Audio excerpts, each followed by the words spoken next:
নদে নগরে, তাই তো আইলাম হাওরে, তাই তো আইলাম হাওরে। নয়কুড়ি কান্দার ছয়কুড়ি বিল, মেঘ পাহাড়ের পাদদেশে হাওর আর ঝিল। দর্শক, বাংলাদেশের সবচেয়ে বড় জলাশয় টাঙ্গুয়ার হাওর থেকে আপনাদের সবাইকে স্বাগত জানাচ্ছি। সুনামগঞ্জ দেশের উত্তর পূর্বাঞ্চলের একটি প্রশাসনিক জেলা। সুরমা নদী ঘেরা এই জেলায় মরমী কবি হাসান রাজা, বাউল সম্রাট শাহ আব্দুল করিম, দূরবীন শাহ সহ শতাধিক মরমী কবি ও গীতিকবির চারণভূমি এই সুনামগঞ্জ। হাওর, বাওর আর ফসলের জেলা সুনামগঞ্জ। 19 শতকের শুরুর দিকে এই অঞ্চলের নাম ছিল 16 ঘর। কিংবদন্তি এবং ঐতিহাসিক তথ্য থেকে জানা গেছে, সুনামগঞ্জ জেলার সমগ্র অঞ্চল প্রাচীন কামরূপ বা প্রাক জ্যোতিষপুর রাজ্যের অন্তর্গত ছিল। সুনাম উদ্দিন নামক এক মোগল সিপাহীর নামানুসারে সুনামগঞ্জ জেলার নামকরণ করা হয়। সুনামগঞ্জের সুনামের যেন শেষ নেই। এই জেলায় রয়েছে দেশের সবচেয়ে বড় জলাশয় টাঙ্গুয়ার হাওর। মাছ, বন, পাখি, জীব বৈচিত্র্য, নির্মল বাতাস, খোলা আকাশ, মেঘালয়ের পাহাড়ের অপরূপ সৌন্দর্যই এই হাওরের অন্যতম আকর্ষণ। এখানকার জলাশয়গুলো যেন ছোট ছোট একটি সমুদ্র, বিশেষ করে বর্ষা মৌসুমে। আর এই হাওরের অপরূপ সৌন্দর্য যেন এই বর্ষাতেই প্রকৃতির মাঝে বেশি মেলে ধরে। আছে টেকের ঘাট, লাউয়ের গড়, পাহাড় কন্যা, মেঘালয়ের পাদদেশে গড়ে ওঠা জনপথ।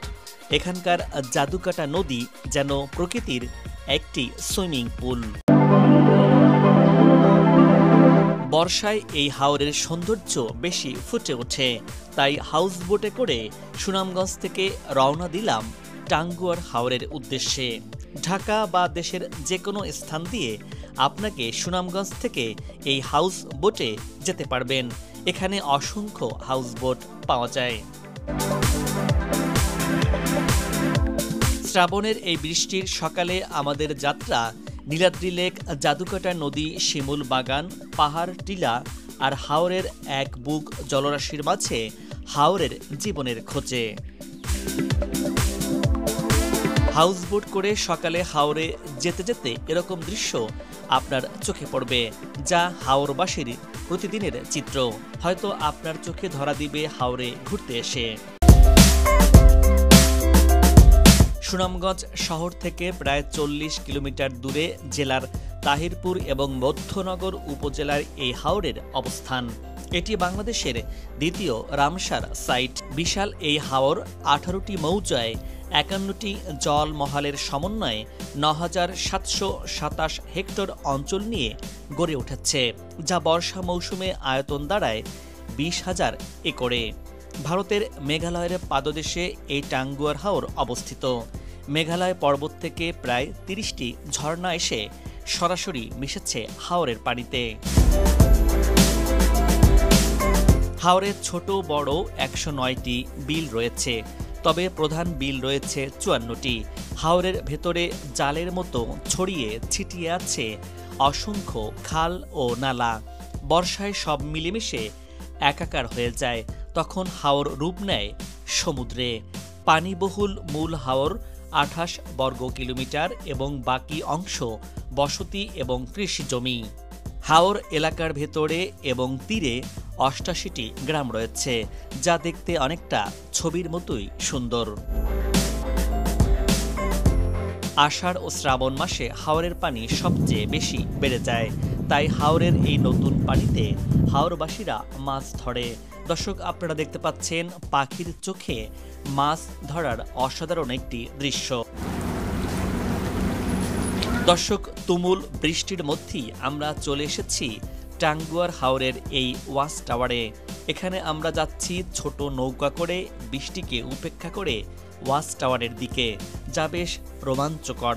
ছুটির দিনগুলোতে বেশ ভিড় থাকে টাঙ্গুয়ার হাওরের এই ওয়াচ টাওয়ারে। বলাই নদীর পাশ ঘেঁষে হিজল ও করচ গাছের বন ঘেঁষে ওয়াচ টাওয়ারের অবস্থান। দুই পাশে হিজল আর করচ গাছ আর তার মাঝখানে নৌকায় করে ঘুরে বেড়ানো সত্যি মনোমুগ্ধকর এক দৃশ্য। প্রায় সব নৌকা একবারের জন্য হলেও ওয়াচ টাওয়ারের পাশে যায়। হাওরকে অন্যভাবে উপভোগ করতে অবশ্যই উঠবেন ওয়াচ টাওয়ারে। ওয়াচ টাওয়ারের আশেপাশের পানি বেশ স্বচ্ছ। পানি স্বচ্ছ বলে ঘুরতে আসা বেশিরভাগ পর্যটকই এইখানে গোসল সেরে নেন। তবে দেখে শুনে এইখানে গোসল করা বেশ ভালো। আমরা যখন যাই তখন অনেকেই ওয়াচ টাওয়ার থেকে শৈশবের মতো হাওরের এই পানিতে লাফ দিয়ে গোসল করছেন, যা সত্যি মনোমুগ্ধকর একটি দৃশ্য। আপনি চাইলে বড় নৌকা থেকে নেমে ছোট ছোট নৌকা দিয়ে ঘুরতে পারবেন। এইখানে শুনতে পারবেন মাঝির সুমধুর কণ্ঠে হাওর বাঁচানোর অসাধারণ সব গান। আমার মন বসে না শহরে, ইট পাথরের নগরে, তাই তো আইলাম হাওরে, তাই তো আইলাম হাওরে। এরপর আমাদের যাত্রা লাকমাছড়া নীলাদ্রি লেকের দিকে।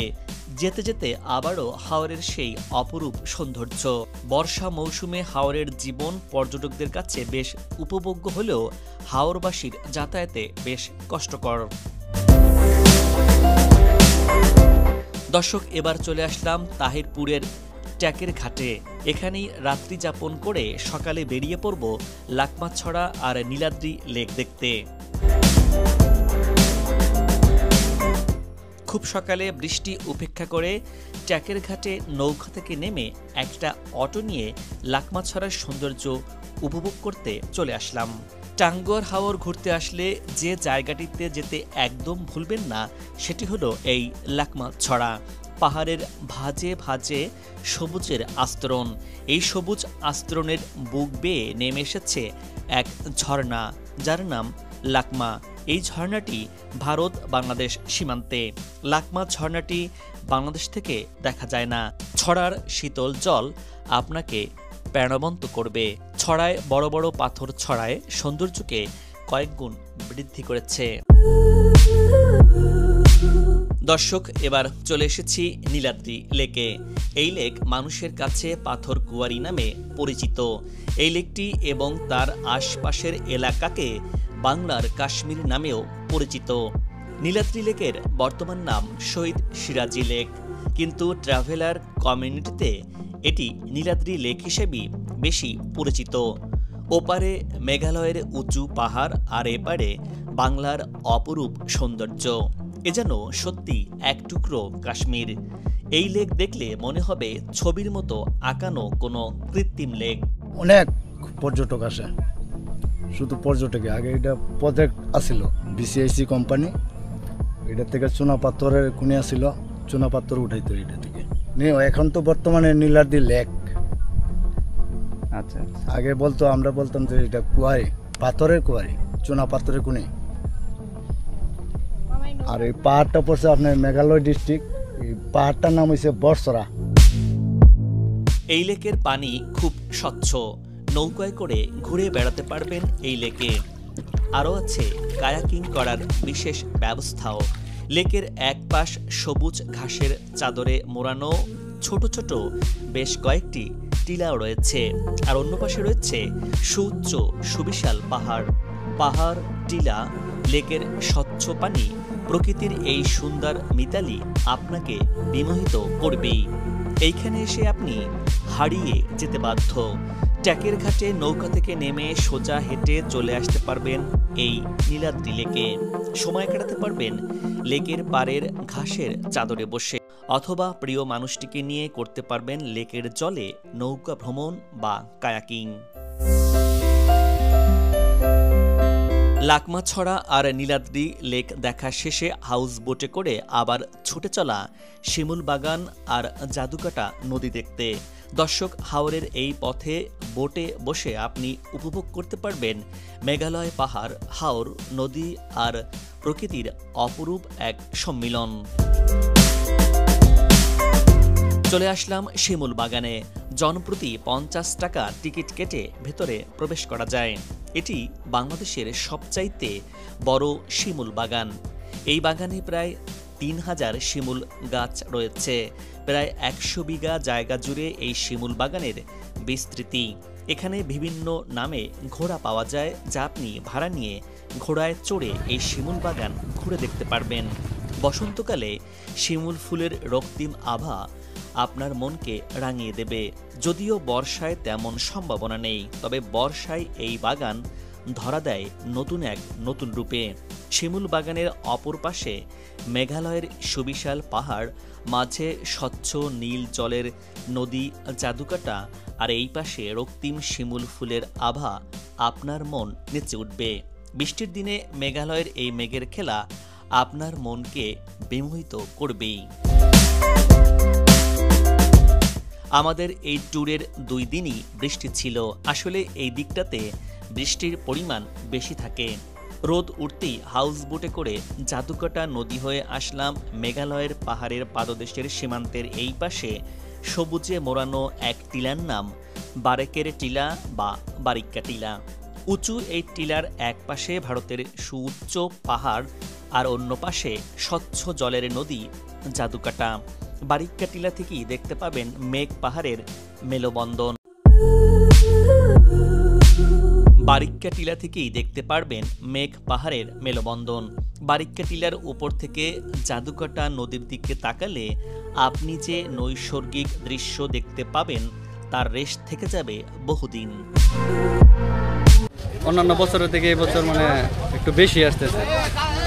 মানে এই জায়গা দেখার মতো জায়গাগুলো অনেক সুন্দর। মিনি সুইজারল্যান্ড যে জায়গাটা, ওইটা মানে সুইজারল্যান্ডের মতো একটা ভিউ পাহাড়ের উপর থেকে দেখা যায়। কেয়াঘাট থেকে নিয়ে যায় ঘুরতে গিয়ে, তাইলে আপনার মিনি সুইজারল্যান্ড পর্যন্ত গেলে আপনার 200-300 টাকা দিয়ে ঘুরি।